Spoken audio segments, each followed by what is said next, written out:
So today I was in the gym. And there's a guy. There's a guy who's working out. He's pretty fat. Now me, I've never been fat. I've never been that guy. I've always been pretty ripped. I've always been an athlete. I've always known how to eat. Kind of. We'll get into that later. I walked up to him. I dabbed him up. I asked him for his name. I said, "What are your goals, brother?" He said, "I want to lose weight." I said, "Cool. I'm a fitness coach. I have a little bit of knowledge here. I want to share with you." He's like, "All right, cool, bet." I said, "Look, dude, a calorie is not a calorie. You need to understand this because you can eat the same amount of calories in different things and get mad different results." I feel like this is obvious. You can obviously use ChatGPT to find a diet that works for you, but I'm sharing you through my experience and my stories, and this is what I've came up with. So I was talking to him about this. I'm like, "Bro, a McDonald's burger is not the same as a ground beef burger.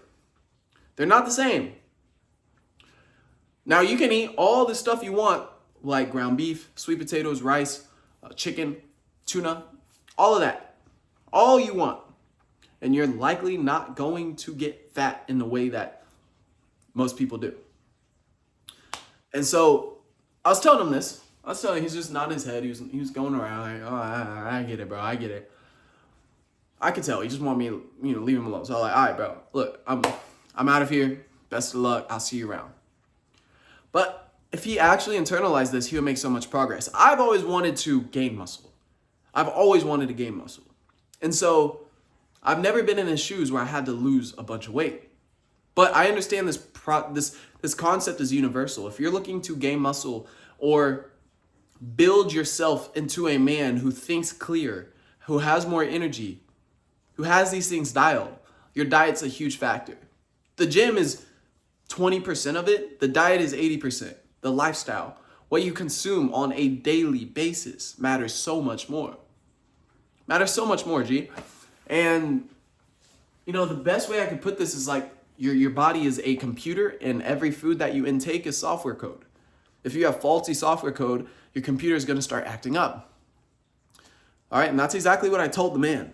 So, I told him this stuff, I dabbed him up, I got back to my workout, and I continued it. Later that day, funny enough, I had a lunch with my coworkers from the steakhouse. We all had a white elephant lunch. That's where you get together and you exchange presents. We had it at a place called De Luca's. It's a Brazilian pizza place. So basically you have all you can eat pizza. And I had this for a buffet, like for breakfast. And then after the pizza, we ate cake for breakfast. It was 11:30, 12, but I didn't really eat all day. That was my breakfast. But I still look ripped. I still look shredded. How is that possible? Well, I think the answer is obvious. I put in the work up front.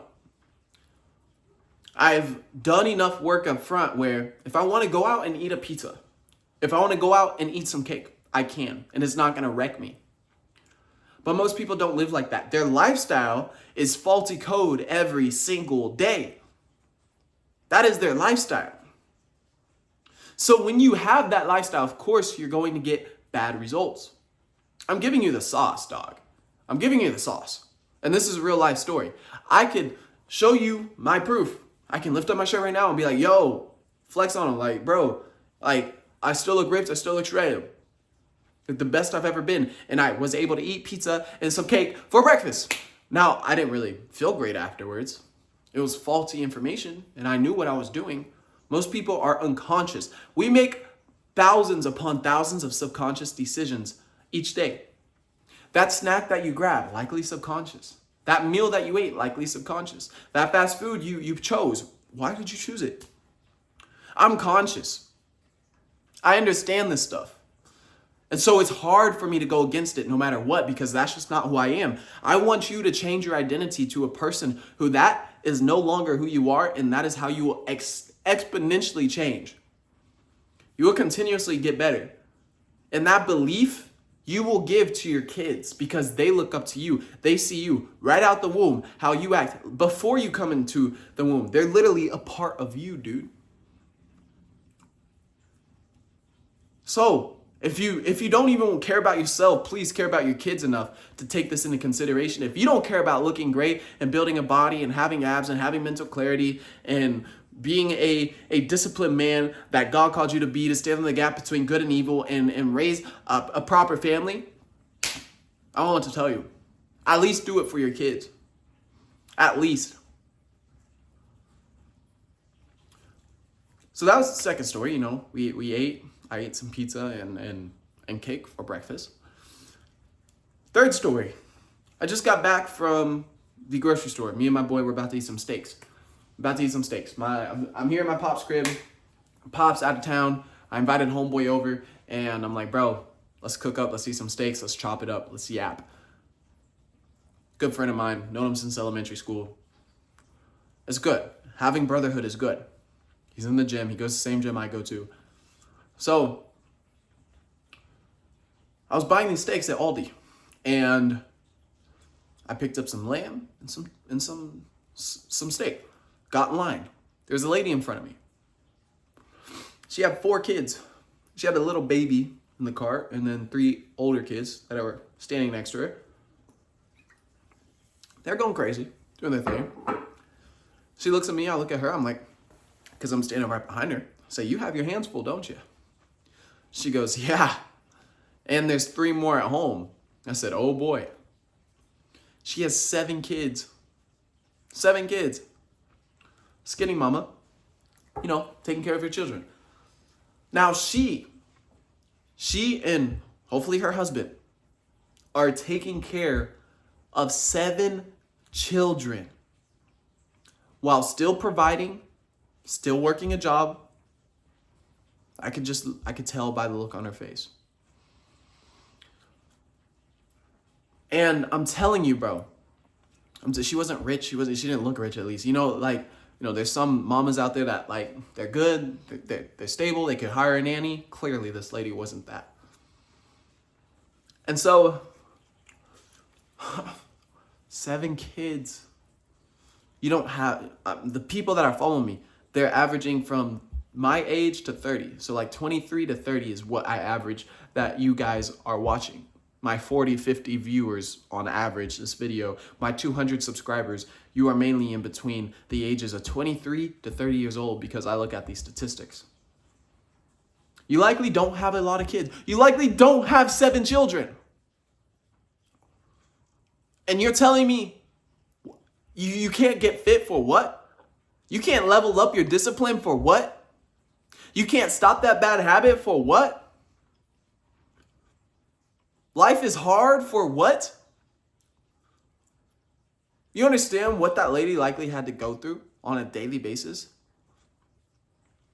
Your life, in comparison to others, is likely a lot easier. And many people would like to trade places with you. They look at you as a diamond in the rough. No matter how hard your situation is, bro, there's always a person that would like to trade places with you. There's always somebody who has it harder. And when you come at it with that mindset, no matter what you are doing, it becomes a heck of a lot easier because you become grateful. And 2 energies can exist in the same plane. Gratitude and anger can't exist at the same time. Think about it. If I try to get angry, I'm angry. I'm so grateful. It doesn't work. It doesn't work, G. Learn how to manipulate your own emotions to benefit you versus being manipulated, emotions manipulating you. I'm giving y'all sauce. Bro, you need structure in your thoughts. Everything that I have and I talk about is structure. You need structure in your diet plan like I talked about earlier. A calorie isn't a calorie. You need a plan. You need structure in your workouts. A workout is not just a workout, right? If you're just going through the motions, you need structure in specific things that you're working on. And then in your thoughts, your mindset, probably the most crucial piece, you need structure. Structure is key. The way you think on a daily basis, is it working for you or against you? Are your thoughts controlling you or are you controlling them? You don't know how many times a day I see people and their thoughts clearly take over. It's not their spirit leading, it's their flesh. You don't know how many thoughts I have during the day. So many. We have millions of thoughts each day. And if you are pulled in every direction of the thoughts, how do you think life is going to look? Probably off track. Probably lost. Probably a bunch of bad habits. And this is why I say being rooted in God is so key, because God produces the structure that you need. He's not going to make a workout plan for you or a meal plan. I mean, he does have a biblical meal plan. It's in the Bible. You can look up biblical foods, biblical meal plan. That is a thing. But he also teaches you how to think. He teaches you how to think, what thoughts to think. He says, don't trust your own thoughts. Your own thoughts will lead you astray. Trust mine. Trust God's. Be rooted in God. And that is hard. But my own thoughts over the years have betrayed me. Over this year have betrayed me. I've been egotistical. I've been lustful. I've been devious. I've had these thoughts before. I know the thoughts. I'm a man. I have testosterone. I have angry thoughts. So if you allow these thoughts to control you, bro, you are so far gone. You are so far gone. You need to be rooted in God. This is how he's helped me change my life this year. And this is subconsciously, I didn't even know I was doing. I've obviously, I want to get closer to God, but I don't understand. I'm still learning what that truly means. Becoming more like him every single day. Dying to your flesh and embodying the Spirit, the Holy Spirit. Hard to do when you're undisciplined and weak in a lot of areas of life. Like I was in the past. So that's my story time. I hope you got value from this video. I hope it woke you up. I hope it punched you in the face a little bit, because that's what I needed. And this content, I'm making it for you, but it's also for me. Document my process. To document these thoughts, because this is exactly the message that I need. This is exactly the message that I wish somebody would tell me. Especially a couple years ago, even a year ago when I was lost. Super lost, way far gone. And habits, bad habits, and aggression, bad aggression, and these things. So I hope this hit you in your heart. My name is Aiden Hatchett. I'm a fitness coach. If you want to talk about joining my one-on-one coaching, shoot me a DM on IG, or you can book a call in the link below. I really want to benefit the world in the best way I know. I know fitness. So I know fitness and I know mindset. I know personal development. I'm all about this right now. I know I can help you, but only if you are willing to walk the walk. Not be half in and half out. Too many of my guys already came into my program and they've been half in and half out. So if you're ready for that, click the link, book a call. Other than that, guys, share this video with somebody if you found value from it. Until the next video, stay dangerous. Bye for now.